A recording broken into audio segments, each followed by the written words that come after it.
Welcome to the R7 podcast, sponsored by M is Good. R7 is an innovative, God-inspiring process that explores personal and professional purpose. R7 analyzes 7 strategies to transform your vision and find direction in your organizational marketing. R7 establishes clarity and guidance for the gift we call life. This is my destiny. All right, welcome everybody to the podcast today. Today I am talking to you about destiny. And in full transparency, in this podcast, I am going to probably break this up into multiple podcasts because there's just so much to unpack here. But at first, I want to give you a background of where I've been with this word. Um, this theme, this message, this really big picture that probably, in my opinion, not many people could answer in terms of what we're supposed to do with our lives. So, big picture, as a Christian, we know that we are here to glorify the Lord with our talents and our abilities. And how we do that, whether we're on a peak or a valley, is something pretty special, man. Like, God, I believe philosophically, wants us to glorify him in everything that we do, whether we're in a peak or a valley. And I've got some really fun stories about, my valleys that I've been in and how I've not done such a great job of glorifying the Lord, in those valleys. And I've learned over the years. But I want to just start with saying that R7 was very, very special to me. In 2009, I got hit with a prophetic word in Germany, and, I'm not like a big prophecy guy. I've s I've seen it happen, where, people getting hit with prophecy and the green blanket people come out and, put a nice blanket on them and, make sure they're warm while they lay out there, and I don't know, man, like, I saw it happen multiple times in my, many different churches I've been into, and I it it happened to me. Okay, it happened to me in 2009. Just get right to it. It happened to me, and I fell out, and I did fall to my knees, and I did have the green blanket people come and put a blanket on me, and my wife was there, and she's a testimony too.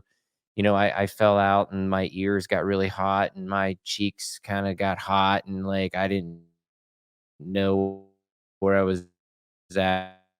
I was disoriented, and I sat on this word prophet for, and the R7 is very much polished today, but it wasn't back then. And so I started exploring what it meant to be, on a destination. And that's what destiny is and stands for is destiny. And in this pursuit to glorify him with our talents and our abilities, there's lots of different tests and assessments out there that you can take. And I went down the Myers-Briggs, Personality Plus, Strength Finder, Enneagram. I did all those, man, and then some. And through that prophecy that I got hit with, I'm sorry, I'm bouncing around here a little bit, but when I gave it that prophecy, I really didn't know what to do with it, and I knew destiny was part of it. I knew that I needed to explore a better version of myself, and so I looked at all these different assessments and personality tools out there, and I started really taking people through what I thought was a process. And there were several mentors that showed up in my life and were there for me and walked me through. And I would love to find one of the biggest mentors that was out there for me in this space. I won't mention his name, but maybe I can have him on the podcast. And so, he was messing with destiny too and looking at how do we kind of organize it. And, I do want to say that the big picture is to glorify the Lord with our talents and our abilities and figuring out what that space is. And so I took hundreds of people from 2009 to about 2012. I took a lot of people through a process. And these were men and women of God that are trying to glorify the Lord in some shape or form with their talents and their abilities. Hundreds. And I just kept on going and I kept on exploring and I kept on fine tuning and making mistakes and mistakes And finally, I ended up with a really nice process of really finding what's inside of an individual. And I do wanna note that I started going to school, like, I knew I was way over my skis, man, like, I knew that I was in territory I'd never been in before. I like to say I was on a curb on a city I'd never been in. And so I went back to school and I got my master's in counseling sports psychology and I still pursuing a doctorate today and, uh, and so I just looked at everything that I could possibly get my hands on with, ongoing, practicum knowledge with working with different clients and exploring their vision, their mission, their core values, and really understanding that, whatever God has called you to do, it's a reflection of you.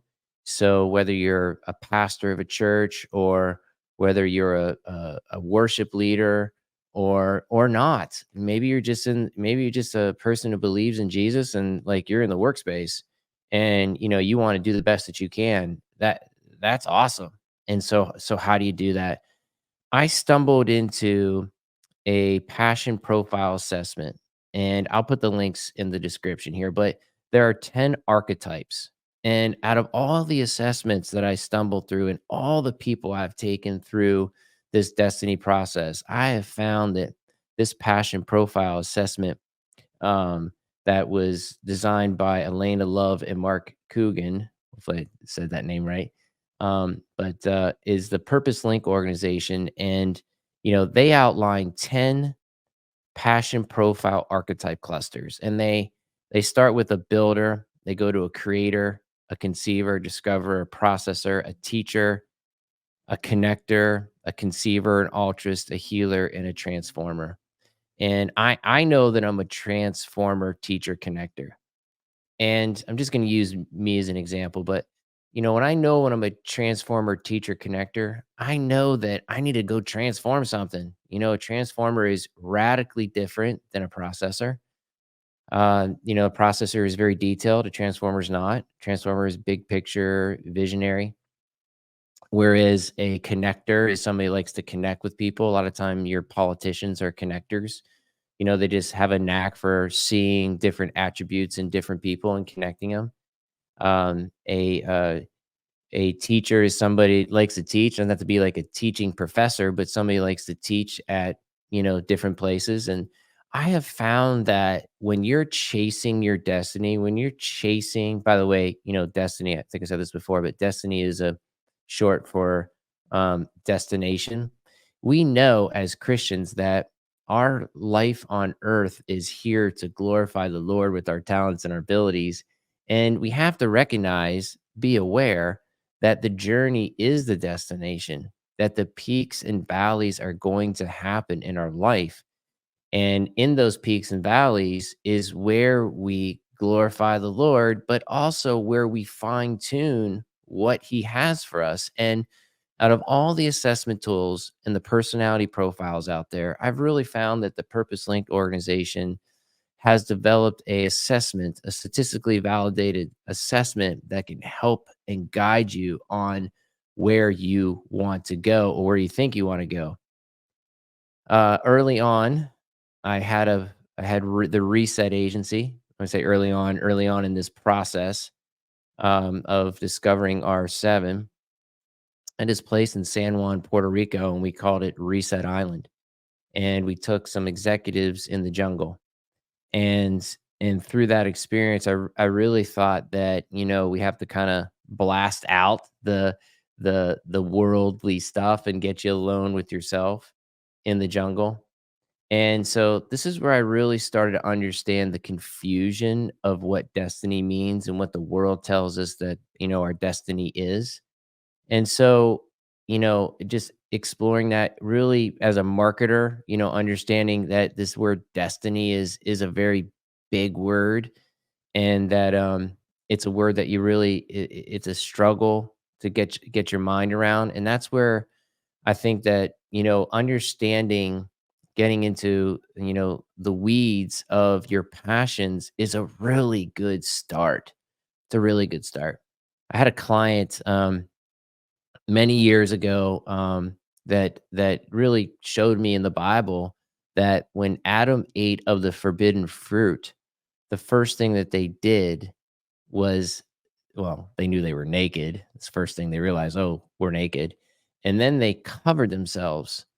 And that word covering in the Greek has a lot to do with, you know, persona, which is, we're covering our persona, so our personality. And so when you think about, passion, I'm sorry, when you think about assessments out there and personality assessments, they're really measuring your mask.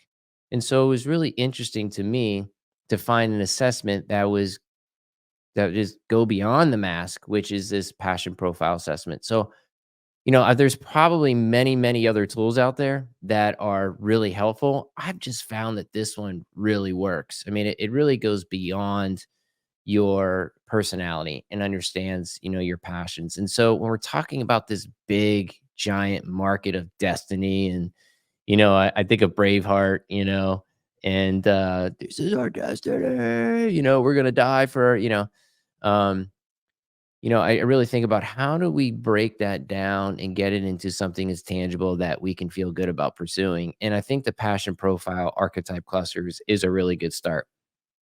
And so when you get your archetypes, um, it's really cool to see, like, okay, if in my case, I'm a transformer, I can really understand myself and what I need to go do versus a processor. And so a processor is somebody is very detailed, loves Excel spreadsheets. That's not me. So, I'm big picture and kind of a lot of things going on. It's hard for me to sit and, analyze data all day, although I like to do it because I see the benefit now. But so I just really want to encourage you to find an assessment out there. When we're talking about the destiny, just want to encourage you to find an assessment tool out there that can help steer you in a direction.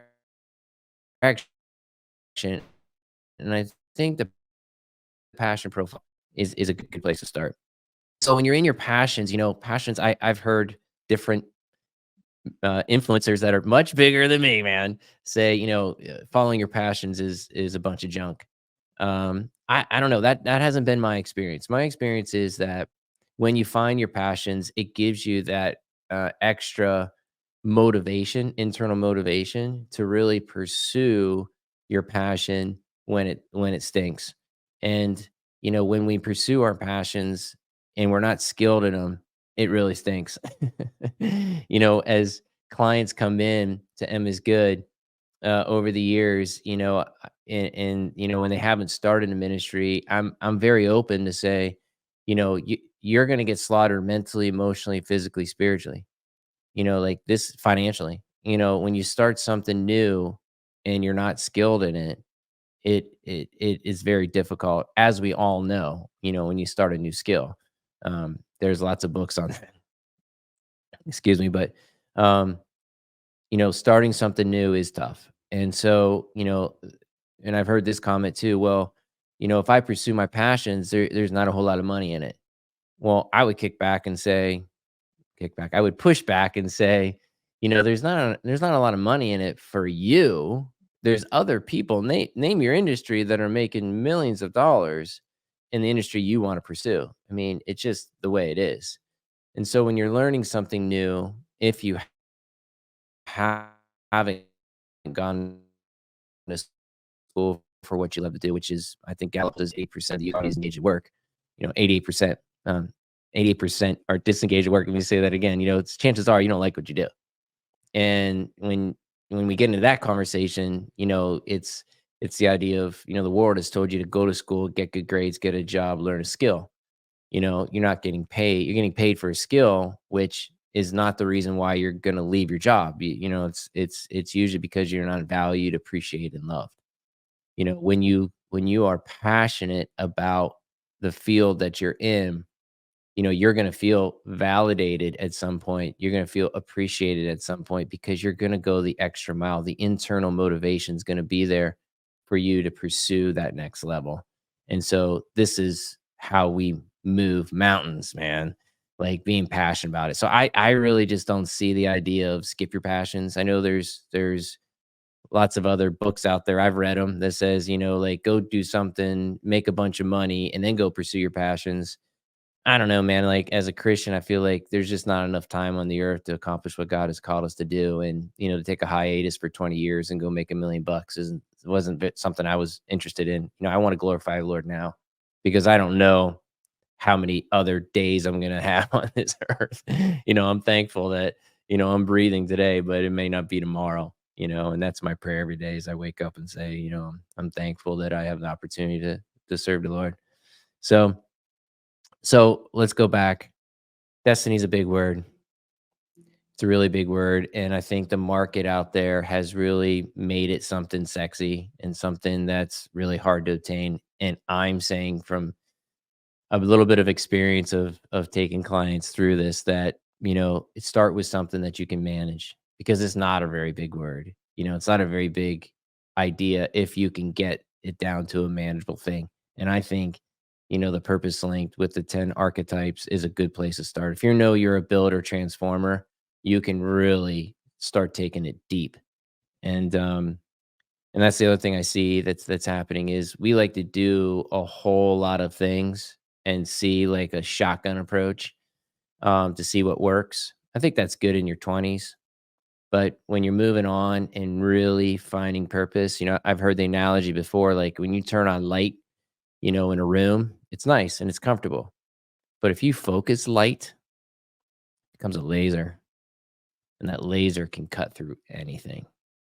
And so when you are focused and lasered in on your passions and what you want to do, and that internal motivator of glorify the Lord with everything you do is there, and you can move the world, and the world will move for you.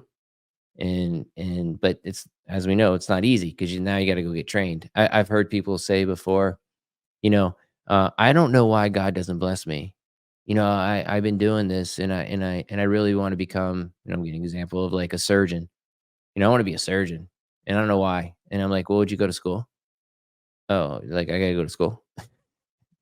Oh, like I gotta sacrifice something to go learn what I'm called to do. Yeah, man. Like you gotta go to school. Like you gotta actually sacrifice financially, and you probably gotta sacrifice some things that are not possible. Like that's a tough one. I gotta sacrifice my family time. Yeah, you gotta sacrifice your family time to really be an expert in what you want to do. I've been at this for 23 years now. I've been in the Christian marketing space, and there's a lot of sacrifice in there. And I think my family understands that. I think my kids understand that I'm sacrificing. And so there is a level of sacrifice that needs to happen. And so I just want to encourage you. I also think that I'm going to wrap up here in a minute, but I just philosophically, you're hearing this message. I believe that God has put the resources around you to accomplish what He wants for your life. And so, your ability to hear from the Holy Spirit is powerful. I heard this message the other day, and this may cause some debate. And I'm going to actually have Mr. Dave Bennett on tomorrow, and we're going to talk about this. But think about this. Sometimes God's pursuit means He provokes a fight. Sometimes God's pursuit means He provokes a fight. And I heard this the other day, and I just philosophically, I just don't believe that. I believe God is love. And when God is love, like if you really believe in that idea, like He's not punishing us for some other purpose. I just don't believe that. Now I know, man, like there's some people coming to get me on this. I can feel it. I just think about this. If I'm at point zero, I don't know if you can see this. I don't know if you can hear it. If you listen to this, this is maybe tough, but if you can see me. But if I'm at point zero and I'm trying to go straight north, and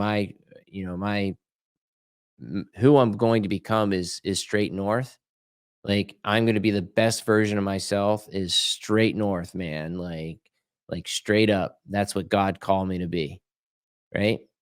I think down at the zero here, down at the start, I think we make bad decisions. And in those decisions, right, there's a lot of problems. And so bad decisions bring in a different friends. Bad decisions bring in your flap, which is your fear, lust, anger, pride. Bad decisions take you off the course. And so if I'm 1 degree off, 1 degree over a course of time, it's many degrees off. And so you think about, something simple like I'm going to go to school and pursue being an accountant. And when you pursue being an accountant, you know, maybe the true north was for you not to be an accountant, but you made a decision to go to school and you're going to stick to that decision.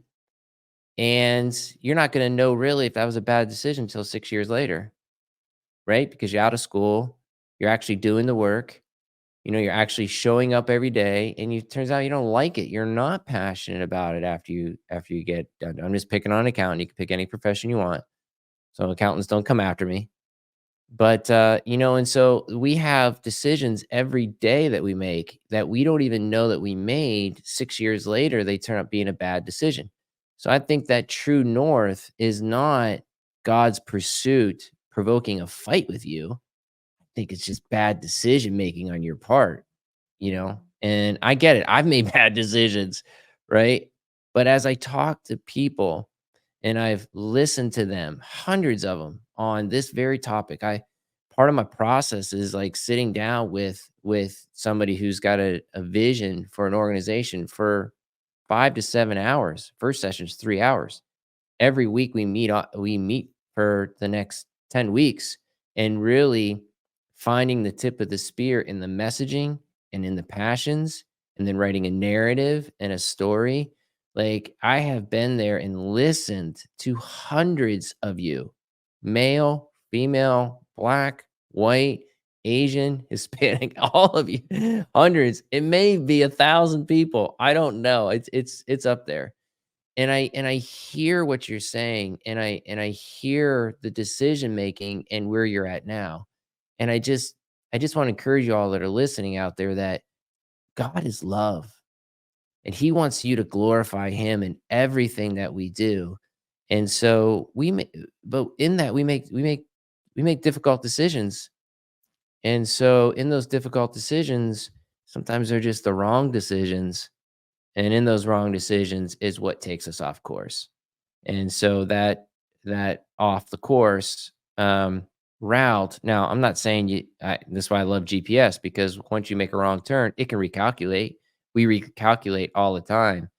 And so I want to encourage you to be aware today that God's got a purpose in your life, that there is a destination of glorifying Him. The destination is a journey. There are peaks and valleys, but finding your passion and what you want to do, and really amplifying those topics. So whether it's a builder, a creator, a conceiver, a discoverer, a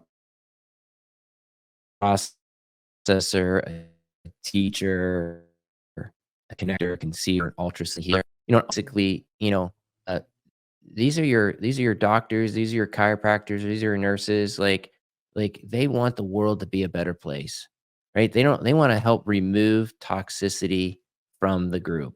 That's much different than a transformer.